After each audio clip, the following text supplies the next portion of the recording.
Hello, this is Jim from TechBuzz, back with another video and another pair of cloned true wireless, and these are series 2 of the MGET range, which we've checked out a couple of their products.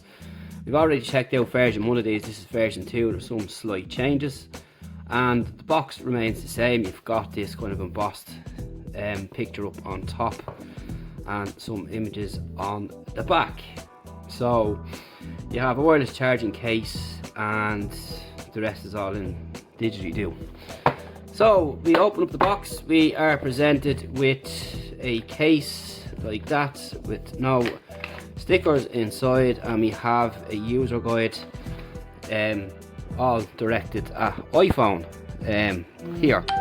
But you can use these on Android devices, but you will not get the pop-up menu you will see on the iPhone. But I think some Huawei devices offer that pop-up window, which is nice.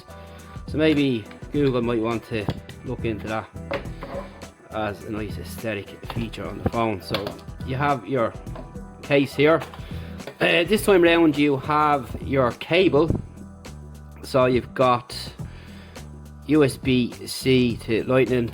You also get this time, and they all popped out, your little extra ear tips like so, which didn't come in the first box, which are version 1. So that's nice to see, and pretty much Apple-esque when you look at the product on the box and how it's presented. It's pretty much what you're going to see from Apple anyway, and that's really it. So I'm just going to pop all these back in as I do, and we'll pop that in there, and we'll pop the cable back in there. So that's everything you get there. So onto the case itself. Again, it's the same setup as before. You have your earbuds inside, you've got your LED on the front, charging port there on the back, you've got a button as well, and they come with wireless charging, and as you can see there that it's working, and the light is very faint on it this time around on the top of the case. Well, that's really about it on that. So we're going to have a look at them now, and pretty much same as before. The ends have changed on these this time around. They were fully capped the last time. As you can see there, they're not this time around. The last time they were fully capped. And we have the earbuds on there. And also on the sides here you have what appear to be is vents, but in fact it's a sticker. Just so you can see there.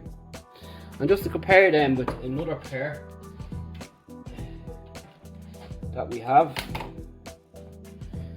here, no sticker there. This is from Pods Bay. No sticker at all, and you can see the difference there on the bottom. So just to give you an idea what to look out for Apple's here through ANC and so on, that's not going to be happening on this. So that's a feature you're going to be down. So moving on, yeah, I've been using these for a while now, and I found this version actually to be worse than the first version, which I hate to say. But overall, they are very bass heavy. A lot of people like to have bass. These are bass heavy, and they sit quite well in the ears. They're comfortable, and they have the same features as before. I did find Bluetooth connection a bit of a problem sometimes as well, but then again that happens all the time. And you can connect your Android phone, no problem. And again, it's tap up on top to change the tracks on these. You don't squeeze them, and you can use them individually, which is a good thing, I suppose. So you can put the left one in or the right one in, and if one's in the case it'll still work. And you do have access to your Alexa and your Google and all that kind of stuff by long pressing down here on the sensor here on either side. So they're marked left and right, as you can see, and as the price is very low on these compared to the real thing, you're missing out on features. And here's where you start with the sticker, and you can see that it's kind of embedded into the actual frame there. So I'm going to pop them in the ears there now and get a quick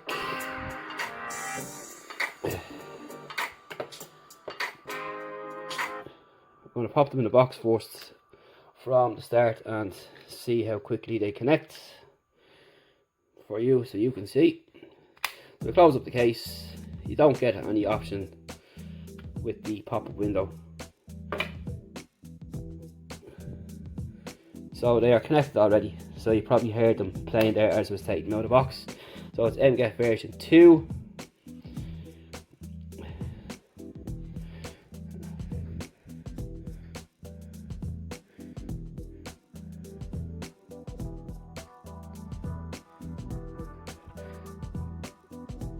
So you have all your features there, and the play and pause and so on work fine, and the Google Assistant and Alexa and so on. But I think the version 1 were better. These are just aesthetic changes compared to the last pair, and but overall very loud, bass heavy, and for the price I suppose you can't go wrong. But when you're looking for stuff like this is what you need to look out for, is this kind of stuff here versus other ones that don't have this or have a similar attempt of trying to copy Apple's real idea, and with this pass-through and ANC and all this kind of jazz. But overall, for the money you can't go wrong. It's up to yourself if you want to buy them. Again, it's up to yourself. There's so many of these on the internet now at different price points, and you just need to be careful. It's a risk more so, but you're paying less, but you can look like you have the real thing if you want for a third of Apple's price, which is just way overpriced, and they don't give as much bass, in my opinion. These give more bass than the real thing, and overall they're pretty good. The Bluetooth connection was a bit iffy sometimes, kind of toggle between left and right. You do get your 30 feet distance, and calls are pretty fine as well. They do work individually, which is important, so just so you know all that, that's the big important things that people need to know. So compared to version 1, I think version 1 were better, but these are just more or less aesthetically changed, but they do the same job, and that's really about it. So that's the MGET version 2 AirPods Pro, and drop a link below to rate and buy them. Thanks for watching.